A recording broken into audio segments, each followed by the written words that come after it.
সর্বপ্রথম মুক্তিযোদ্ধাদেরকে আমার হাজারো সালাম।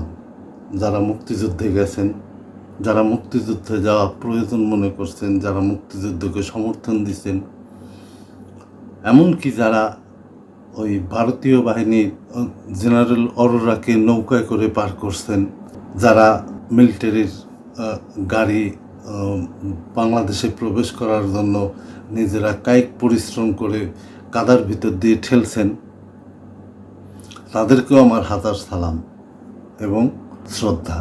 কিন্তু আজ যাহা বলিব সত্য বলিব, যা অনুভব করছি, যা বুঝতে পারছি, তাই মুক্তিযুদ্ধ নিয়ে আমার আলোচনা।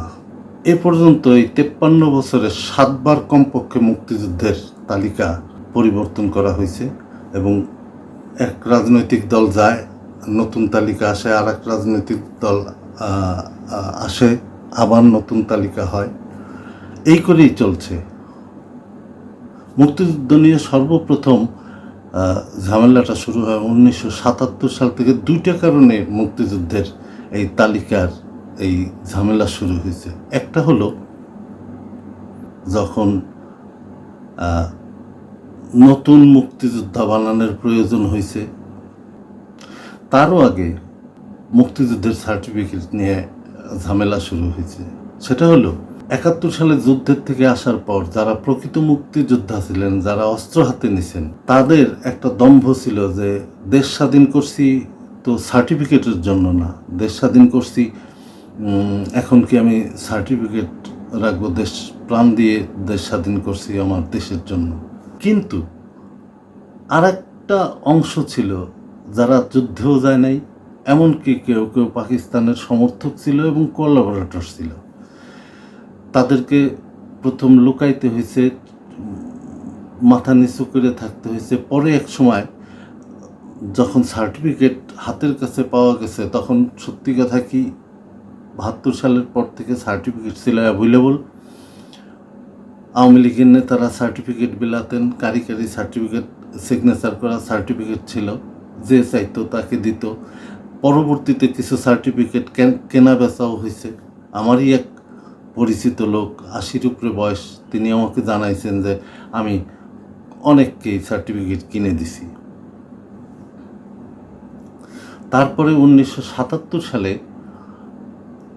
রাজনৈতিক কারণে আইডেন্টিটি পরিবর্তনের প্রয়োজন হয়ে পড়ে, কিন্তু তখনও তালিকা প্রণয়ন হয়নি।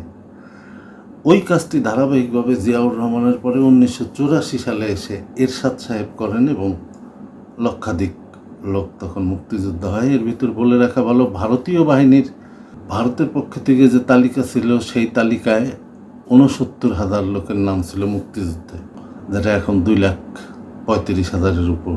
যা হোক, তো মুক্তিযুদ্ধের 7-8 বার তালিকা প্রণয়ন করা হয়েছে। 11 বারের মানদণ্ড নির্ধারণ করা হয়েছে যে কে মুক্তিযোদ্ধা হবে, কে মুক্তিযোদ্ধা হবে না, কত বয়স পর্যন্ত মুক্তিযোদ্ধা। যা হোক, সেক্টর কমান্ডার এবং সাবসেক্টর কমান্ডারদের তালিকা অনুযায়ী নিয়মিত বাহিনীর মুক্তিযোদ্ধা ছিল 24,800 এবং অনিয়মিত মুক্তিযোদ্ধা ছিল 1,07,000-এর মতো। এই তালিকা বারবার চেঞ্জ হইতে থাকে।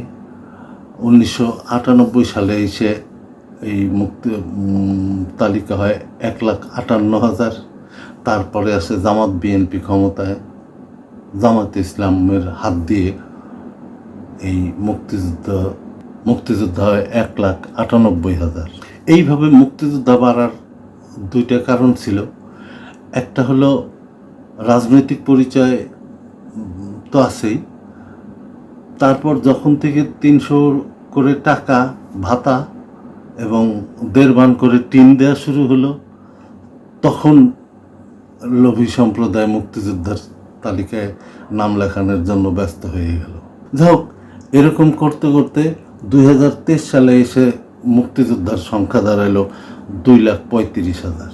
1972 সালে ঘোষিত the Bangladesh freedom fighter welfare trust অর্ডারে বলা ছিল যে freedom fighter means any person who had served as a member of any force engaged in the war of liberation.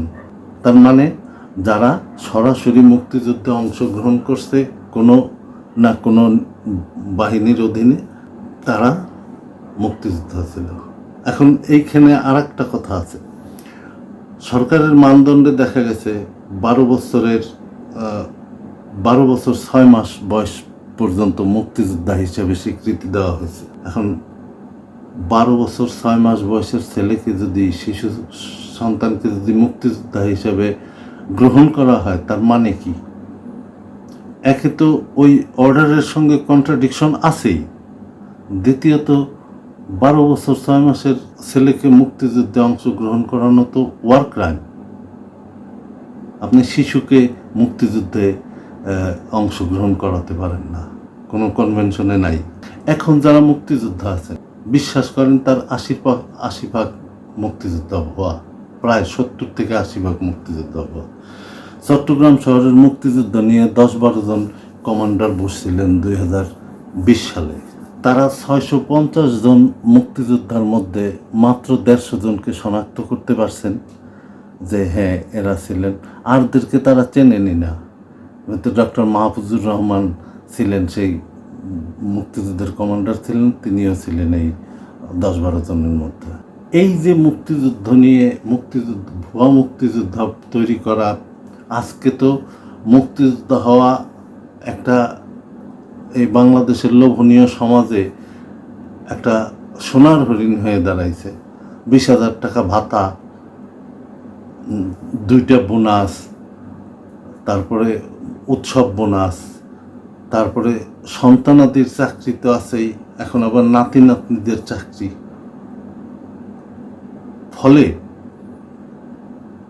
মুক্তিযোদ্ধারা সমস্ত বাংলাদেশের সব চাকরি সত্যিকারের মুক্তিযোদ্ধারা নিয়ে নিলেও আমার আপত্তি ছিল না। দেশ যারা স্বাধীন করছে তারা সব চাকরি নিতে পারে, কিন্তু প্রশ্ন হলো যে কারা চাকরি নিচ্ছে, কাদেরকে আমরা মুক্তিযুদ্ধের নামে চাকরি দিচ্ছি। এখন পর্যন্ত তো কোনো সরকার সত্যিকারের মুক্তিযুদ্ধের মানুষগুলোকে খুঁজেই বের করতে পারেনি। যাদেরকে আমি বলবো না কোনো সংগঠনের নাম নেওয়া ঠিক হবে না, যাদেরকে মুক্তিযুদ্ধ সর্ট আউট করার দায়িত্ব দেওয়া হয়েছে, তারাও বিভিন্ন জেলায় বিভিন্নভাবে বিভিন্ন বেনিফিটের মাধ্যমে অমুক্তিযোদ্ধাকে মুক্তিযোদ্ধা বানাইছে।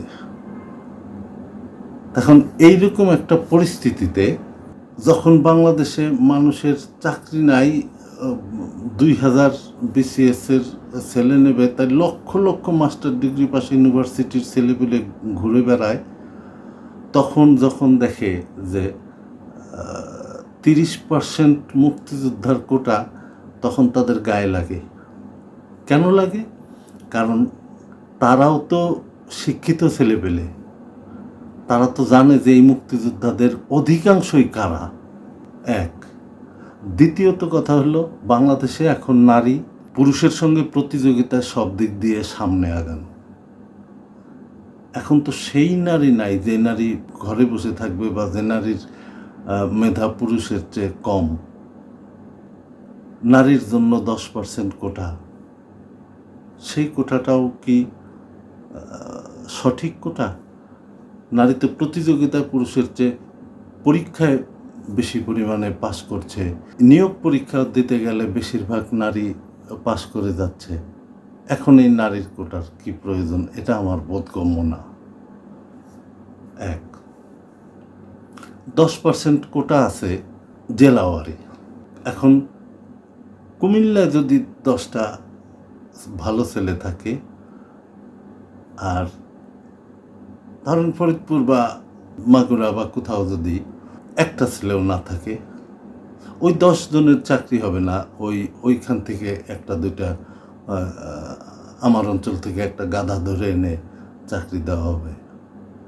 এটা একটা জাতির মেধার জন্য এই নিয়ম খুবই অপরিকল্পিত নিয়ম। ক্ষুদ্র নৃতাত্ত্বিক জাতিগোষ্ঠীর জন্য 5% রাখা হয়েছে। তাদের মধ্যে শিক্ষিতের পরিমাণ কত? গুড, তাদেরকে অ্যাডভান্স করা দরকার আছে, আমি স্বীকার করি। কিন্তু বাংলাদেশের জনসংখ্যার 5% কি ক্ষুদ্র নৃগোষ্ঠী মানুষ? 1%।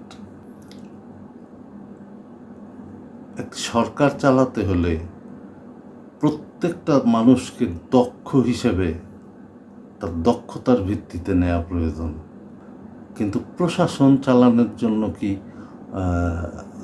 সে উপযুক্ত না হলেও তাকে একটি চেয়ারে বসিয়ে দেয়া ঠিক? এই হলো আমার মোটামুটি বক্তব্য।